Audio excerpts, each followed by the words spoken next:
Julie here with Sirius Talis Moon, and this is Mars Hour Jupiter Day.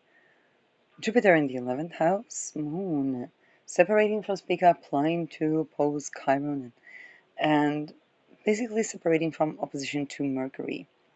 Now, this is an interesting thing electionally because if I record this in Mars Hour, Mars is in the 8th house.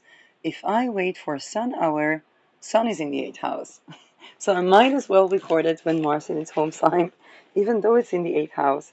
Um, Now, I stopped the previous episode um, at a point where I talked about my lot of divination, and then I noticed no, it is not sextile, but actually squaring, which is where I noticed how Beta per se, the end of Scorpio, tropically, Regulus, and Deneb Algedy form a square. And it is a very challenging point of alchemy. Um, from my point of view, if I look at 29 degrees Scorpio as a lot of divination, being able to have good predictive abilities towards that point. In the ninth house, mundane, international, teachings and philosophy and religion. Then Mars 22, the possibility of, let's say, inquisition or decapitation. I can clearly see that through all these events, it is basically honoring the feminine in all its forms and honoring the masculine. Or when we honor the feminine, it naturally honors the masculine. Um, and occultistic rape is the point that throughout all history, those who tended to abolish occultistic rape, whether in their sciences or from their perspective, were the ones that really made history in the previous centuries. What will be when Aries is in Taurus? Around the 50s, Aries ingresses into Taurus, and there we will see the scientific revolution. If scientific revolution now is the effect of occultistic rape on identity, and then anything that is on the line of abolishing occultistic rape is on the line of sovereignty, sense of self, self-trust, and so on and so forth. Aries in Taurus means that abolishing occultistic rape has to do with diplomacy, art, expression, embodiment, kettle, the fixed land and having steady boundaries.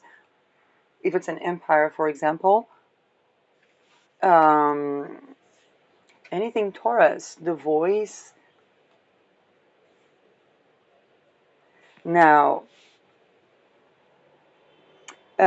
from my point of view, it's very easy to see that the Inquisition ended when people understood it was too cruel, and the Inquisition started when people normalized, even for the Huguenots, um, women were like, "Well, I live my life. What do I care about this old text that nobody uses?" And then this old text that nobody uses becomes a dictation, and millions die. And this is um, this is exactly where some people would say, "Okay, go Jeanne d'Arc." Um, but it's also a a notion that reminds us that it's important to take a look at all the levels of honoring the feminine. And that is the pole. If I would think about nonlinear dynamic system and strange attractors. So the strange attractors are kind of the point of that everything circumvents around. And the strange attractors are balanced. People can call it the eye of the storm. The storm is moving, but the eye of the storm um, is a point of peace within the storm. Then the strange attractor would be kind of like, to some degree, the equivalent. And what keeps it aligned is this feminine masculine balance.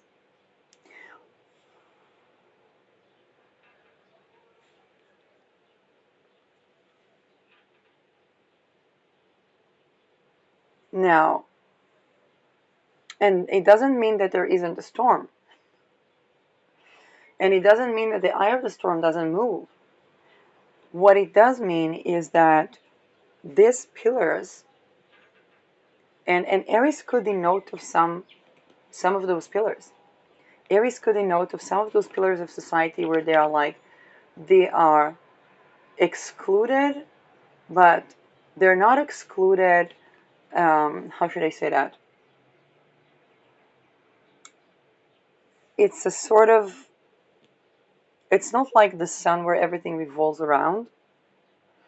It's the excluded point where, how should I say that? Because it's the excluded point that doesn't go with the energy siphoning of occultistic rape along the millennia.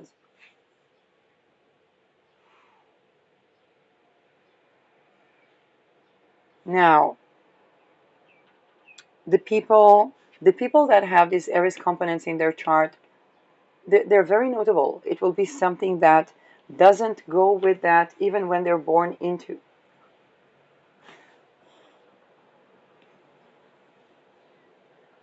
Um,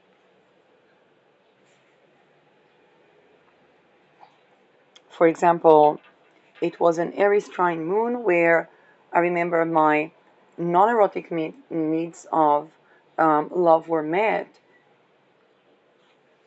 and um, and then even though the setting may have been a situation where they were supposed to do something like actually non-volitional initiation, or or training or dating, where they were as per, let's say, what governs the world now, they would need to be kind of like in control or to manage, and where the sharing of power would be being programmers or being trainers. Or now, um, the place where, well, how should I say that? The place where my non-erotic needs were met were like, wait a second, I was trying to find the answer to, or the antidote to rape within embodied sensuality, but there is something that is actually non-erotic, which would be a venue to the pre-erotic. And so that Aries point was operating regardless of the setting or the conscious or unconscious. Um, yeah. And yeah, that was basically, that moon was around my Rahu, so it makes sense. Um, and and it indeed ushers me to my Rahu. Um, and this is where my insistence on emotional or relational, how secure attachment was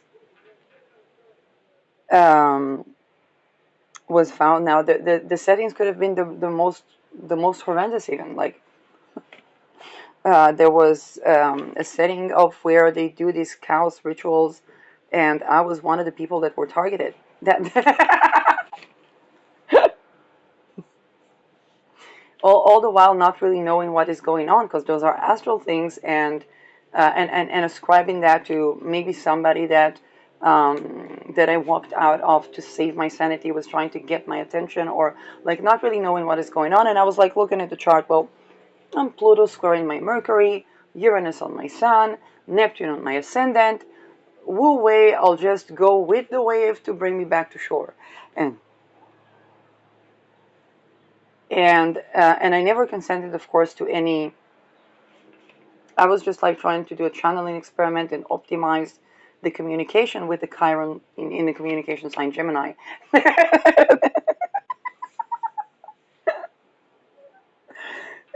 So I have my moon square Aries, and this would be one of the notable moments where I think it was the ritual that they were doing this ritual with the cows in 2007, and around the kidnapping of Madeleine. And then there was something that was doing something that was trying to evoke lust magic, but I was noticing that there is an intuition, there is an intelligence to eroticism, but I didn't know how to.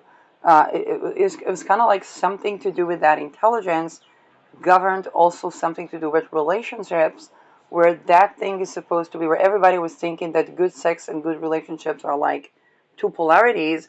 I was saying no, that actually the sexuality that is good is actually also a good relationship. It would be only years later when I would discover relaxed arousal and secure attachment, which is basically nourished yin and honored yin, honored yang, and that is and then I went through some sort of a this something like a soul rape, and this is where I was somewhat fragmented, where the only pole of center would have been the person that was with me in that interaction, although they were not necessarily themselves evoking that chaos around Madeleine. They lived around the kidnapping of Madeleine, like the region, um, and there was nobody not on their, like if they would go to a psychologist or if I would go to a psychologist, there would literally nobody because it was occultistic. And then I was trying to define it, and I literally named spirit rape or soul rape or not psychic, because I didn't even know what psychic. Kind of like how do you say nefesh? Oh gosh, nefesh. And I was bombarded, and eventually I was raped in the astral, again with something way, like I cannot say way more gruesome because all of those were gruesome. Um, but that is something that I now know is a form of ritual abuse. Um, so and at first I thought that it was the fact that I coined it. I did not know that I was surrounded with people who practice occultistic rape. Soul, soul rape. That's what it was. And I knew nothing about nothing. Like anything, even astrology was something I was just introduced to astro.com by chance. Um, and then if people go into astrology, usually are like, oh, when will I find my twin flame? It's like how to avoid these relations.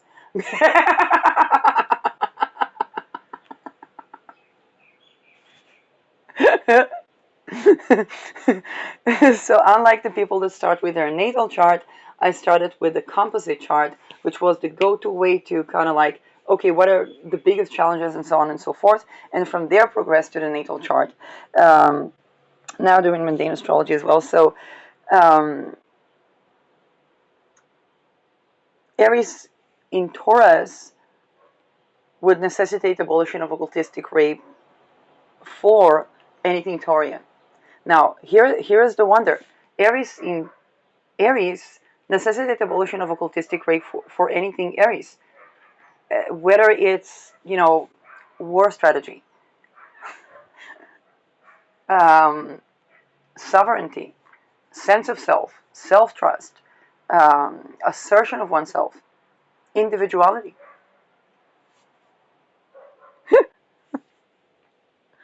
and of course sexual health, so to speak. We saw it numerous times this year. Let's just say my predictions, even when it comes to intelligence, a lot of my predictions were borne out. I'm just not noting that because it's kind of like I noted that at the time when it happened, and that's it. But Aries in Taurus would be everything relational. Now, Sedna is preparing us because the age of Sedna in Taurus, where we had from the end of the 60s to 2023, was your human ephemeris moments. And so, um,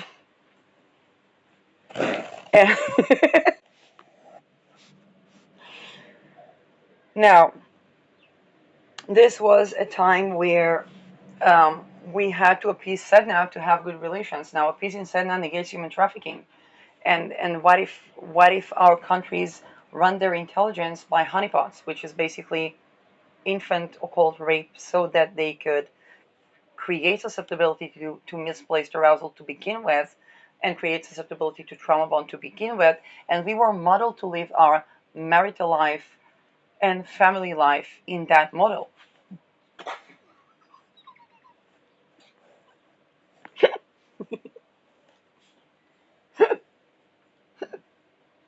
It of course creates a myriad of many problems and health problems that would be marketed various neurotoxins.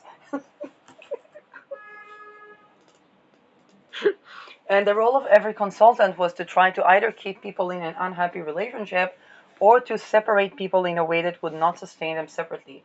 For example, giving women a right only when they have to divorce a man, and then taking all the rights from a man so that he will, God forbid, not be able to be nonviolent. That my parents managed to divorce, have been from two countries, is beyond a miracle, and my family has been targeted ever since. I mean, probably even before, but,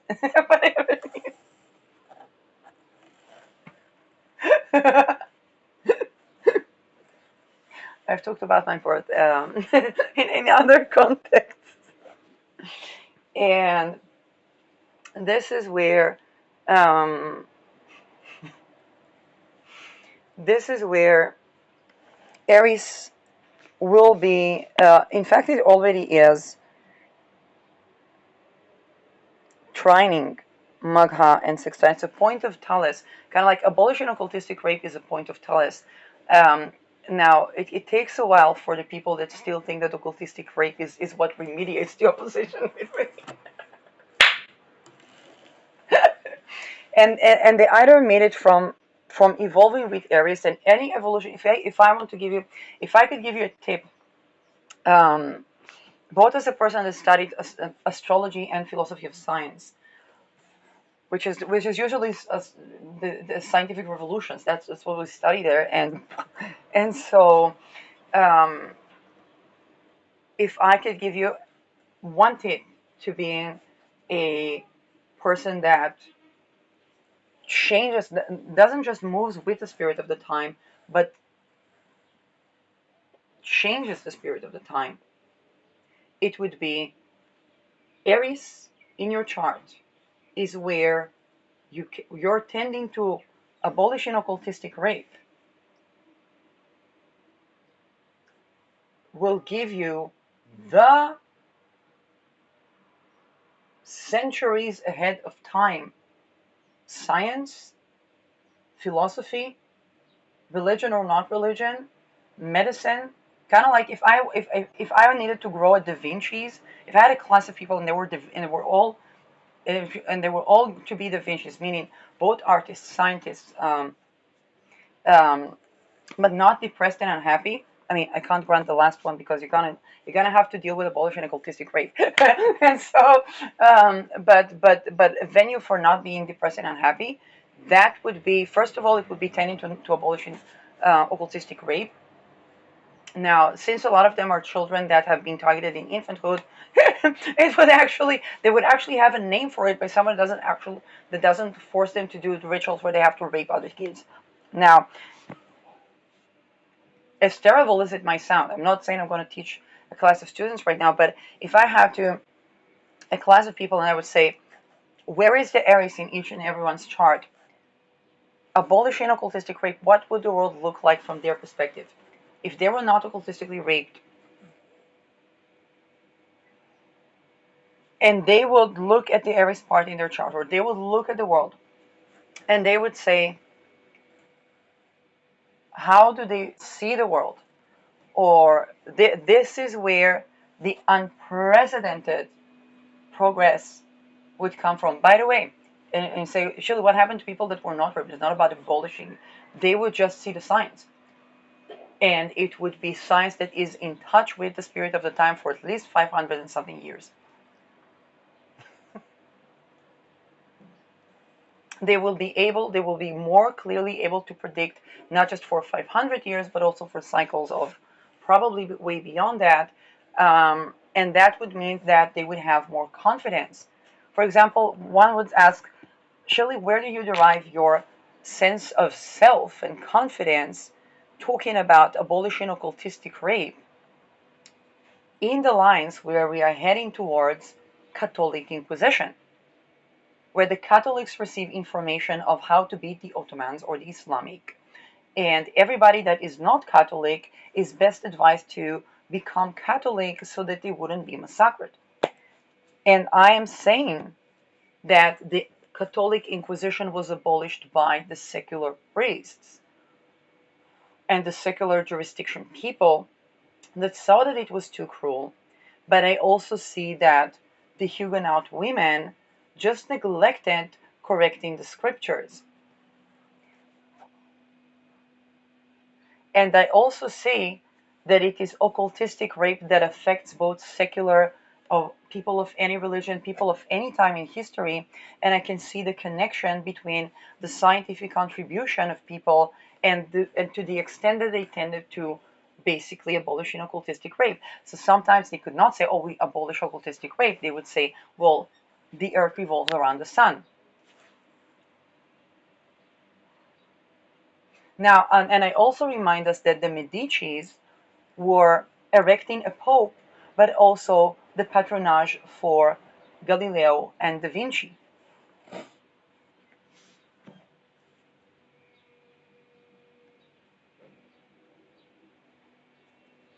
And it was exactly their point where they're letting go of control, and it's a relative letting go of control, created the legacy of the Medici.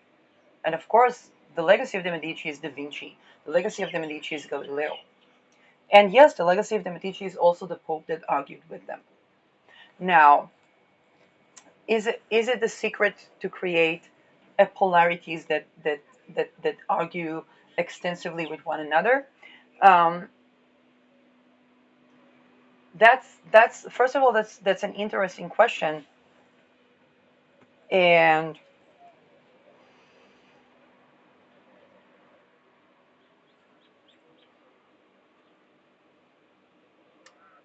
this is and I believe that the same benefits would have been um, had Da Vinci not been, let's say, depressed, perhaps even castrated. And I think that we just haven't seen, just like, for example, if a person is extremely depleted, when do people crave the cheap fatty chocolate that is processed? And there can be superfood chocolate, but the cheap processed food, when they are completely depleted, when they are well nourished, what do they crave? If they'll have a chocolate, they'll have like a bowl of chocolate of that superfood chocolate that is the most luxurious, and they'll have one. Not because Elaine aimed. It became two-way a bit. um, but this is because the cookies were very big and very fatty, so it was also kind of like a health issue. Um, and families of 7 children, 6, 7 children. My father's family was, I think there were 7 brothers, 6 brothers, 7 brothers, brothers and sisters. So it's kind of like you have to feed them all, and not everybody is dedicating their life to advancing science. And yet I do believe that a lot of scientific advancements can come from just those families, exactly because they deal with life. And I also deal with life, but we both deal with life in a different way, and yet not necessarily with different problems. Um, so when we talk about the legacies, and we think about a zero occultistic rape and zero rape global society, um, the method to go there is along the lines of nourishing yin and honoring yang. This will give us the way that is to go.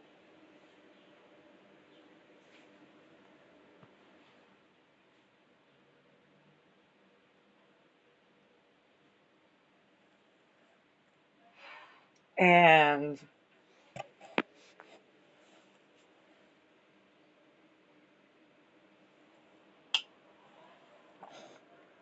now, um,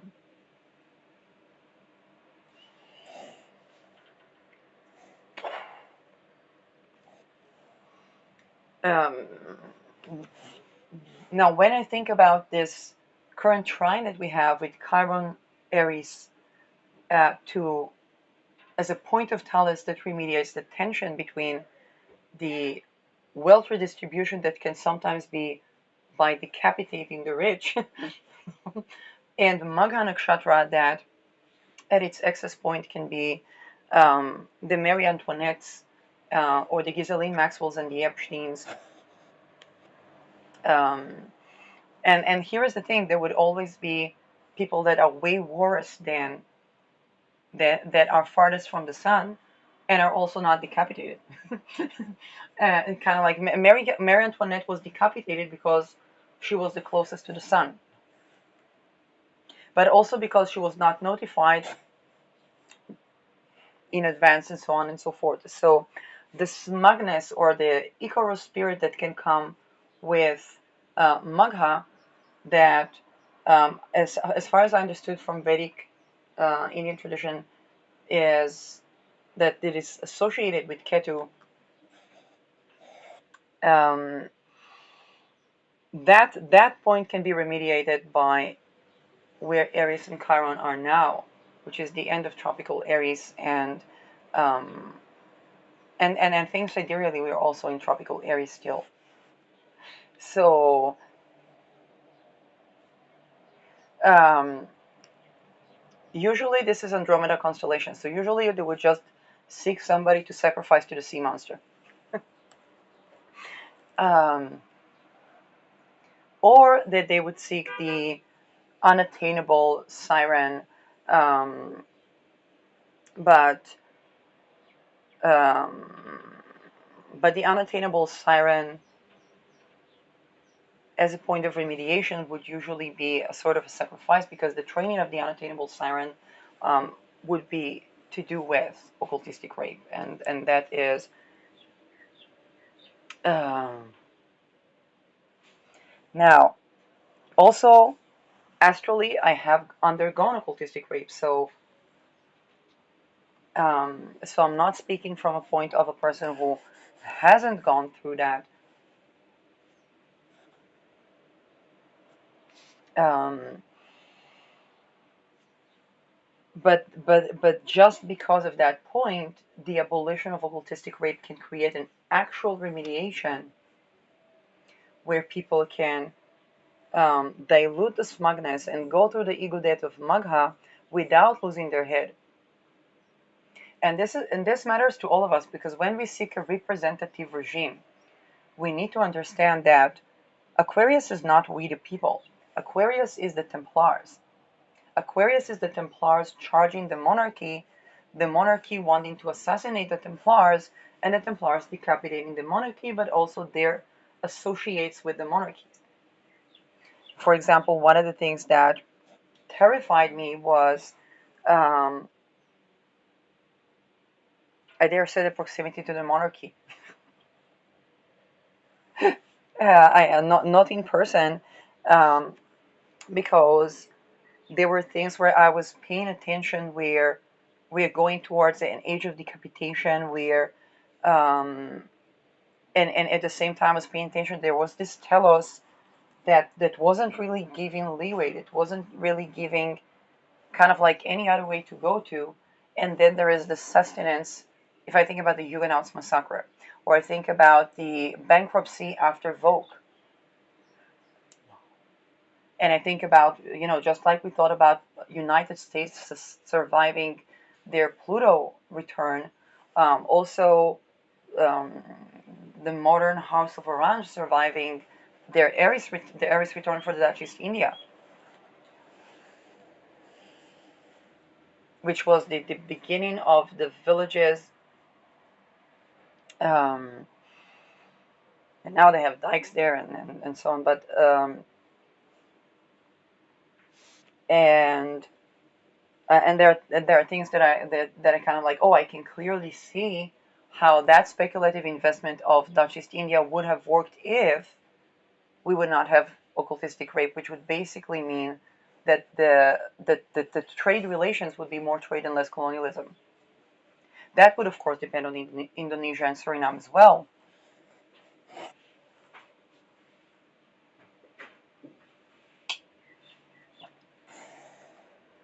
Um, by the way, if you want to know if a woman is a virgin, make sure you are not a Viking when asking. Now, why am I saying that? Because of the purity culture that was a compound that basically the Huguenots were escaping. And then people, if we believe in incarnations, we could say that some people came back and were like, okay, I'm Catholic.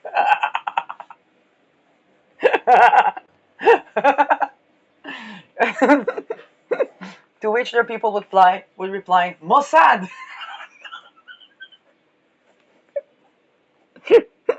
If you have an argument online and you and somebody extorts you, you just go and say Mossad,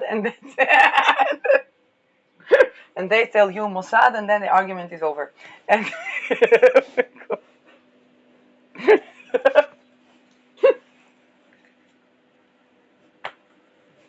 um,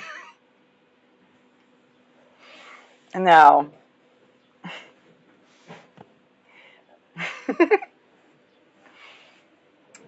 we saw the fiascos of intelligence that does not abolish occultistic rape in the world, and any intelligence.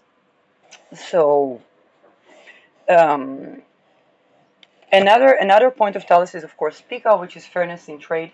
But one, by the way, the importance of saying the joke that is not funny about how do you say 9/11 in simple English, fair trade, which is not my joke, is something I received when I was in a Scorpio moon in Netherlands, homeless, and so when I was trying to channel. So this is where, yeah. And then you kind of like receive that, and then you walk, and it's just COVID. You walk in Schiphol because you tried to steal sneakers from the Alberghein, not the shoes, the snack. And then I was channeling. I was doing that peace sign, and I had no idea what is that peace sign. So I'm thankful to the people that told me what is that. That is not a peace sign.